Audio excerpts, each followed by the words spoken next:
Boa noite, pessoal. Então, hoje estamos falando aqui mais uma vez, né, mais uma aula de tomografia computadorizada, né? E hoje o tema de hoje vai ser sobre parâmetros de controle, tá certo? Então, boa noite aí para todos, que todos estejam bem e vamos aqui à nossa orientação, a nossa explicação dessa aula. Então, a colimação dos feixes, pessoal. Então, os colimadores são dispositivos responsáveis pela restrição da exposição do paciente à região a ser analisada no exame.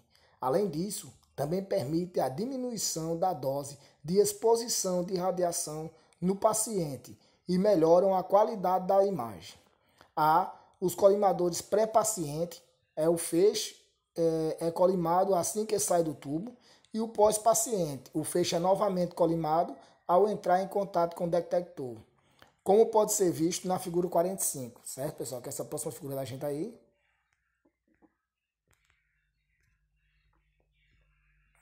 Tá vendo aí a figura 45? Então você vê o tubo aí de raio-x, o ponto focal, aí tem o colimadores pré-paciente, tá certo? Como foi falado anteriormente. E aqui embaixo a gente tem um colimador pós-paciente, tá certo? Então observe que existem aqui dois colimadores na parte aí do X, tá certo?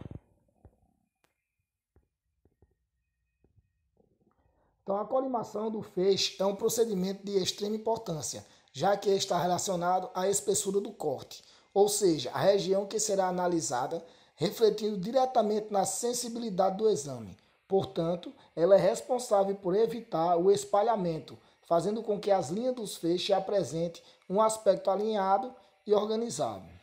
Certo, pessoal? Então vocês lembrem disso, que a importância da colimação do feixe, ela é quem vai dar a espessura do corte. Qual é o corte que vai ser feito a imagem, né? Por qual corte que será feita a secção das imagens.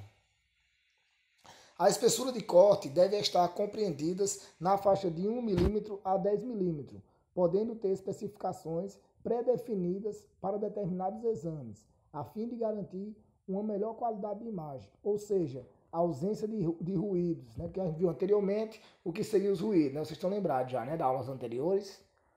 Quando comparadas às posturas mais largas, ou seja, apresentam uma resolução inferior. Na figura 46, que vai ser a figura próxima figura a mostrar, encontramos a comparação entre duas espessuras distintas. Em A, podemos verificar um corte de 1 mm, portanto, menos resolução quando comparada à espessura de 10 mm de B.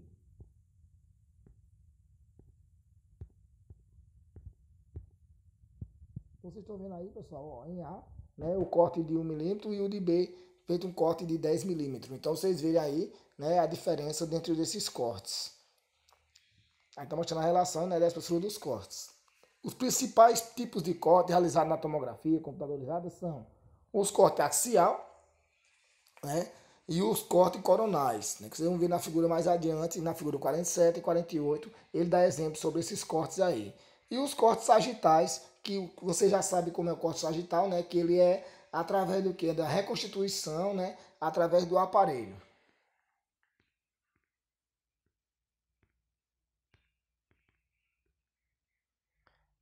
Observa aí, pessoal, os cortes axiais, né, como é que vai ser os cortes axiais, tá certo? Vocês estão vendo como é que vai sair, né, esses cortes axiais, né? Depois também os cortes coronais aí, como é que é feito, como é que vai sair esses na imagem, né? A imagem será feita através desses cortes aí coronais.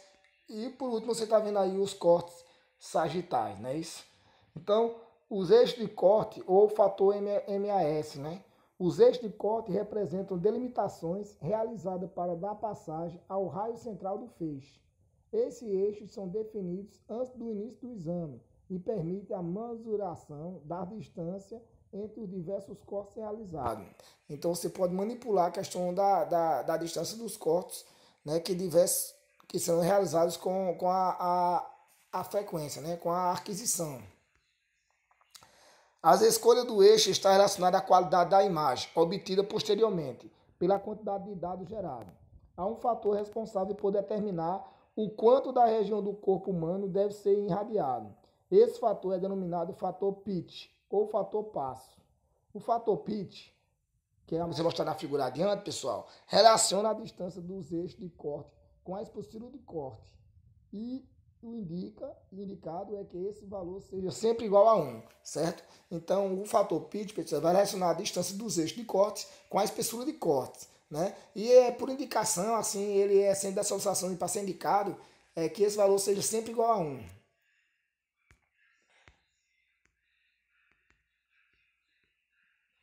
Então, ainda mostrando para você aí os pitch, pessoal, maior do que 1, ó, certo? Pitch igual a 1 e os pitch menor do que 1. Então, observe que ele sempre indica que esses pitch tenham valor igual a 1, tá certo? Então, mostra a figura aí, tá mostrando os três tipos, né? O maior do que 1, igual a 1 e menor do que 1, sempre que ele indica que seja igual a 1.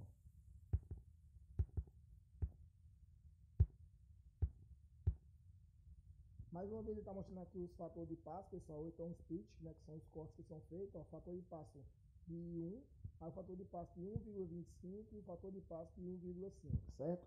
Então observe que essa, como fosse essa molécula helicoidal, pessoal, ele está se juntando, ó, quando é 1, ó, tá vendo a espessura entre ela, como é um pouco menor, tá vendo? Quando é 1,5, a espessura já vai aumentando entre os cortes, tá vendo? E quando é 1,5 aí, o que acontece? A expressão, né, a extensão da imagem é um pouco maior. Então, observe que as três etapas aí, quando for 1, né, 1,5, o fator de passo, e o fator de passo 1,5, ele tá aumentando os espaços entre essa secção aí, pessoal. A espessura do corte vai ser de acordo com o que vocês estão vendo aí, ó, tá vendo?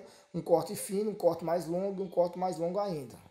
De acordo com a primeira parte da figura 50, podemos concluir que valores iguais que 1 para o fator pitch são os ideais, já que valores maiores que 1 não há reconstrução e valores menores que 1 há uma superposição de eixo, tá certo, pessoal? Então, observe que quando ele coloca um valor de 1, pessoal, ele tem como fazer a imagem, a construção da imagem. Quando ele coloca um valor maior do que 1, a espessura fica maior, os cortes ficam maior. Então, a reconstrução da imagem é um pouco mais delicada, é um pouco mais, tipo, como se faz os ruídos, sair como se fosse artefatos, né? E se for menor do que 1, pessoal, menor do que 1, observe que não há também a constituição, observe que vai ser muito fechado menor do que 1.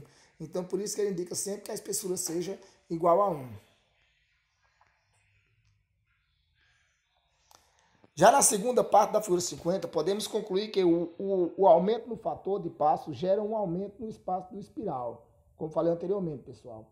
O fator MAS, fator associação à corrente, tempo de exposição, é aquele mesmo MAS, pessoal, que você conhece do raio-x convencional.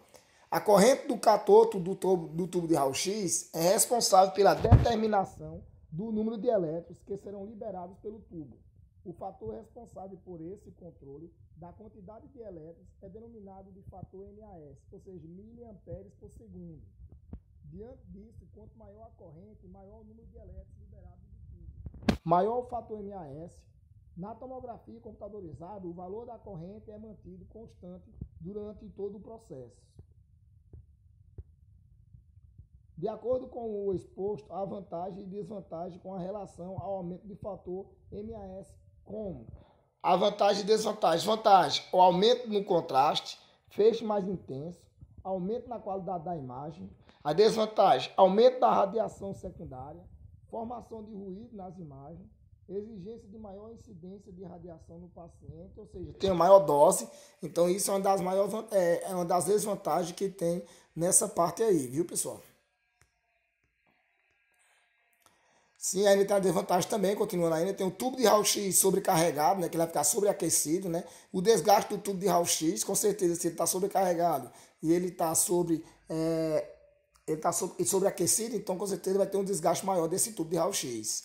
Em algumas situações, é necessário o aumento do fator MAS, como por exemplo, em exames envolvendo regiões com alta capacidade de absorção, com a coluna lombar, a pelve e outras, tá certo? Já regiões de alto contraste anatômico necessitam de um fator MAS inferior, como o ouvido interno e os pulmões. É como eu disse para você anteriormente, pessoal, esse MAS aí vai ser de acordo com a espessura, de acordo com o órgão que vai ser estudado, de acordo com qual parte anatômica é para ser estudada. Então, de acordo com a parte anatômica, lógico, é uma parte anatômica mais sensível, então vai ser diminuindo o fator, né, esse fator aí MAS. Quando a região for uma região mais densa, como a coluna lombar, a pelve, então esse fator é uma região de maior absorção, né? Então, para isso, o fator MAS tem que ser um pouco mais elevado. Na figura 51, encontramos um exemplo de como o aumento do fator MAS melhorar a qualidade da imagem.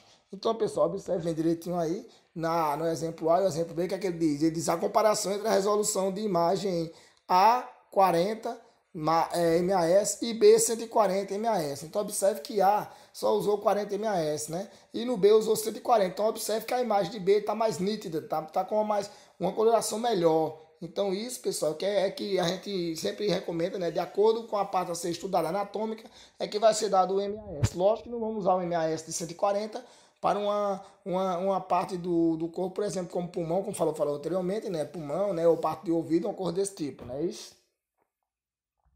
Alta tensão, pessoal. A alta tensão recebe o mesmo nome que recebe no raio-x convencional. Como vocês conhecem, o KV, não é isso? É pela ação da alta tensão, o KV, que os elétrons são liberados do cátodo em direção ao anode. O valor da alta tensão está relacionado à penetrância do feixe de raio-x. Quanto maior o seu valor, maior será a penetrância. Esse fator é devido à maior aceleração dos elétrons. Como falei anteriormente, pessoal, vocês vão vendo aí como se fosse um tubo de raio-x, né? Tem um cátodo e um anode. Um está liberando elétrons, tocando na parte, e daí do tungstênio ele vai ser liberado a questão do fator X, né? Vai ser liberado o foto X. A faixa de tensão aplicada ao tubo é de 80 a 140 kV. O aumento da tensão também apresenta vantagem e desvantagem como? Então, quando aumenta essa tensão, pessoal, o que vai acontecer? Tem as vantagens e as desvantagens. Quais são essas vantagens? É a redução no ruído da imagem, né? É a geração de elétrons mais energéticos, né? Mais penetrantes. É a desvantagem é o desgaste do tubo de raio-x, com certeza. Necessidade de aumento da dose de radiação no paciente.